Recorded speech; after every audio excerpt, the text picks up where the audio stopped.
బందర్ రోడ్డులో అప్పట్లో ప్రవీణ్ ప్రకాష్ మున్సిపల్ కమిషనర్గా ఉన్నప్పుడు రోడ్డు వైడనింగ్ చేయాలనుకున్నప్పుడు ఈ రోడ్డు వైడనింగ్ నిబంధనల ప్రకారం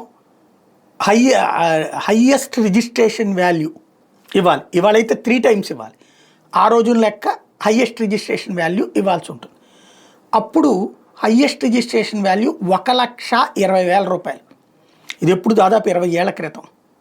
ఇవాళ బందర్ రోడ్డులో విజయవాడలో లేదా ఏలూరు రోడ్డులో మెయిన్ రోడ్డు మీద ఉన్నటువంటిది కనీసం గజం 2-2.5 లక్షల రూపాయలు ఉంటుంది. గజం 2-2.5 లక్షల రూపాయలు ఉంటుంది, తక్కువ ఉండదు. అలాంటి చోటన 5 ఎకరాలు, 5 ఎకరాలంటే ఎకరం 4,800 గజాలు అంటే 5×4 20, 5×8 40, అంటే 24,000 గజాల స్థలాన్ని, ఇది 5×8 40 కదా, అదే 5×4 20, 5×8 40, అక్కడ లెక్క చూసుకుంటే 44,000 గజాల స్థలాన్ని ఇంటూ 2 లక్షలు వేసుకోండి, ఎంత అది? ఏది 2 లక్షలు వేసుకుంటే అక్కడ 2.5 ఆ రేంజ్లో ఉంటుంది. అంత స్థలాన్ని తీసుకెళ్ళేసి లూలు మాల్కి ఇవ్వాలా? ఇంకొకటి కామన్ సెన్స్తో ఆలోచిద్దాం. ఒక షాపింగ్ మాల్ అంటే విపరీతమైనటువంటి ట్రాఫిక్ రద్దీ ఉంటుంది, అంతే కదా?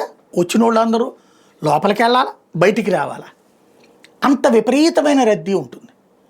అక్కడ చూస్తే అది 2గా డివైడ్ అయ్యే సెంటర్, ఇటు బందర్ రోడ్డుకి ఒకటి, ఇటు ఏలూరు రోడ్డుకి ఒకటి. అక్కడ ఒక చిన్న ఐలాండ్ లాగా అక్కడ ఆటోలు పార్క్ చేసుకుని ఉంటారు. ఇప్పుడు అక్కడ ఉన్నటువంటి ఆ స్థలానికి బదులు గొల్లపూడిలో 5 ఎకరాలు ఇస్తారట లూలుకి. గొల్లపూడిలోనే లూలుకి 5 ఎకరాలు ఇవ్వచ్చుగా, ఆర్టీసీకి ఇస్తారట. ఆర్టీసీకి గొల్లపూడిలో ఎంత ఉంది ఇక్కడ రేటుతో పోల్చుకుంటే? ఆర్టీసీకి 5 ఎకరాలు ఇవ్వడం ఏంది గొల్లపూడిలో? అంటే ఇక్కడేమో ఎకరం కనీసం 100 కోట్ల రూపాయలకి తక్కువ లేదు, ఎకరం 100 కోట్ల రూపాయలు చీఫ్ అండ్ బెస్ట్, హైయెస్ట్ 200 కోట్లు ఉంటుంది. 100 కోట్ల రూపాయల వాల్యూ అనుకుందాం పోని, 100 కోట్ల వాల్యూ చేసే భూమి ఏంటి? గొల్లపూడిలో ఎంత ఉంటుంది? మ్యాక్సిమం 3 కోట్లు 4 కోట్లు. పోని మనం దాన్ని రోడ్డు పక్కన ఇచ్చి 10 కోట్లు చెప్పచ్చు అక్కడ. అంటే 50 కోట్ల రూపాయల ల్యాండ్ చేతిలో పెట్టి, అది కూడా రోడ్డు పక్కన ఎందుకంటే గవర్నమెంట్ ఏమన్నా సేకరించేస్తే ఏంటి, లోపల ఎక్కడో పనికిమాలిన మూలను పడేసి ఉన్నది భూమి ఇస్తే, అంటే అక్కడ 2 కోట్లు 3 కోట్లు ఉంటుంది. అంటే 2 కోట్లు 3 కోట్లు ఆర్టీసీ మొహాన పడేసి 1000 కోట్ల రూపాయల విలువైన భూమి తీసేసుకుంటారా? చీఫ్ అండ్ బెస్ట్ 500 కోట్ల రూపాయల విలువైన భూమి అది తీసుకెళ్ళి లూలు వాడికి ఇస్తారా? ఇది దేశోద్ధరణ. దానివల్ల ఉద్యోగాలు వస్తాయా? వాడు చేసే ఉద్యోగం ఏందయ్యా? సామాన్లు అమ్ముకోవడం. ఏం డిమార్ట్ వాడు అమ్ముకోవట్లేదా? రిలయన్స్ వాడు అమ్ముకోవట్లేదా? మెట్రో వాడు అమ్ముకోవట్లేదా? వాళ్ళందరికీ ఇవ్వచ్చుగా. పోనీ అసలు అది ఎందుకు ప్రభుత్వం ఎందుకు అమ్ముకోకూడదు? అక్కడ ప్రభుత్వమే షాపింగ్ కాంప్లెక్స్ ఎందుకు పెట్టకూడదు? ప్రభుత్వమే షాపింగ్ మాల్ ఎందుకు పెట్టకూడదు? ఖచ్చితంగా ఇది మాత్రం సమాజం మొత్తం, అంటే సరే ఓట్లు అట్లాగూ మన యాంగిల్లో మనకు పడతాయి అనుకుంటే ఓకే, కానీ నిలువు దోపిడీ చేస్తున్నట్టు ఆర్టీసీ సొమ్ముని. ఓ పక్కన ఆర్టీసీ నష్టాలంటాం, అద్భుతమైనటువంటి ఆదాయం. ఆర్టీసీ చేతనే షాపింగ్ కాంప్లెక్స్ కట్టించచ్చు కదా.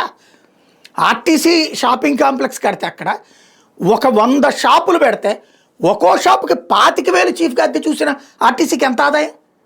గుడ్విల్ ఇస్తారు తలకో 25 లక్షలు ఇవ్వమంటే, 10 లక్షలు ఇవ్వమంటే 10 లక్షలు గుడ్విల్ ఇస్తారు, 25 లక్షలు ఇవ్వమంటే 25 లక్షలు ఇస్తారు.